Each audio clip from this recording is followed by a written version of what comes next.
Salut, je vous fais encore un tirage avec l'oracle des cristaux d'Anna. Ici, nous avons la racine de l'anxiété, donc c'est un surcontrôle. Donc, vouloir un peu tout contrôler, ça engendre des stress, des angoisses. Comme toujours, quand on veut tout contrôler, on ne peut pas tout contrôler. Donc, bien sûr, ça amène des désagréments. Et en plus, quand on veut tout contrôler, ça cache souvent quelque chose derrière. Ce qui freine votre sérénité, donc ce sont les blessures anciennes. Justement, des blessures anciennes ou des schémas peuvent entraîner ce besoin de surcontrôle.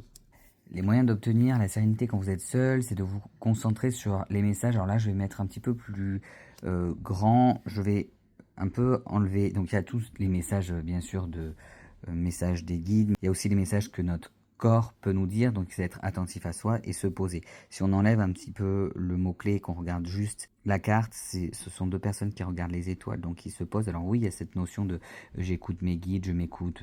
Son guide, ça peut être aussi son propre corps, ça peut être soi. Euh, tous les messages de la vie qui nous montrent que notre mal-être aussi intérieur peut nous montrer que quelque chose ne va pas forcément bien. Et donc se poser pour soi, faire des choses qui nous plaisent. C'est un petit peu bateau, mais c'est ça, et aussi rentrer dans son monde intérieur.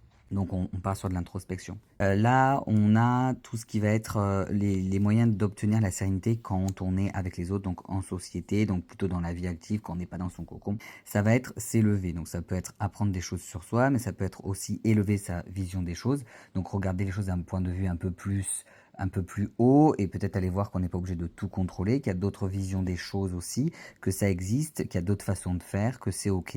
Ne pas vouloir que si tout n'est pas fait comme on le souhaite, ça, tout ne va pas s'effondrer.